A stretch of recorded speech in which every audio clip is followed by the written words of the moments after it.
বদলে যাচ্ছে কমলাপুর টিটেপাড়া। পদ্মা সেতু রেল সংযোগ প্রকল্পের অধীনে কমলাপুর টিটেপাড়ায় আন্ডারপাসের নির্মাণ কাজ এগিয়ে চলছে। এরই মধ্যে আন্ডারপাসটির মূল অবকাঠামোগত নির্মাণ কাজ শেষ হয়েছে।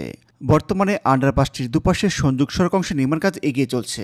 আর এই আন্ডারপাসের সংযোগ সড়ক অংশের নির্মাণ কাজের জন্য গত 20 জুন থেকে আগামী 31 অক্টোবর পর্যন্ত এই লেভেল ক্রসিং সড়ক দিয়ে সাধারণ যানবাহনগুলো চলাচল একেবারে বন্ধ রাখা হয়েছে। যদিও বর্তমানে কমলাপুর থেকে পদ্মা সেতুর উপর দিয়ে ট্রেন চলাচল করছে, তবে এখনও এই পদ্মা সেতুর রেল সংযোগ প্রকল্পটির বেশ নির্মাণ কাজ বাকি রয়েছে। তার মধ্যে কমলাপুর টিটেপাড়া এই আন্ডারপাসটির নির্মাণ কাজ। সূত্র থেকে জানা যায় আগামী 31 অক্টোবরের মধ্যেই এই টিটেপাড়া আন্ডারপাসটির নির্মাণ কাজ শেষ করা হবে। তবে এখনও আন্ডারপাসটির নির্মাণ কাজের বেশ বাকি রয়েছে।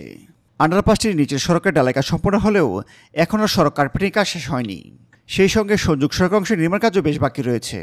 তবে কর্তৃপক্ষ আশা করছে নির্ধারিত সময় অর্থাৎ আগামী 31 অক্টোবরের মধ্যেই এই আন্ডারপাসটির নির্মাণ কাজ সম্পন্ন করা হবে।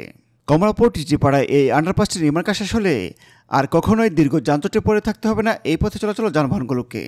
মূলত এই পথ দিয়ে কমলাপুর থেকে ভাঙা যশোর রুটের পাশাপাশি ঢাকা থেকে নারায়ণগঞ্জ পথে ট্রেন চলাচল করে। এছাড়াও পণ্যবাহী ট্রেন তো রয়েছেই, যার ফলে প্রায় সময় এই রেল ক্রসিং অংশে যানজট পড়ে থাকত। তবে আন্ডারপাসটির নির্মাণ কাজ শেষ হলে একেবারে যানজটমুক্ত হবে রাজধানীর এই গুরুত্বপূর্ণ অংশটি।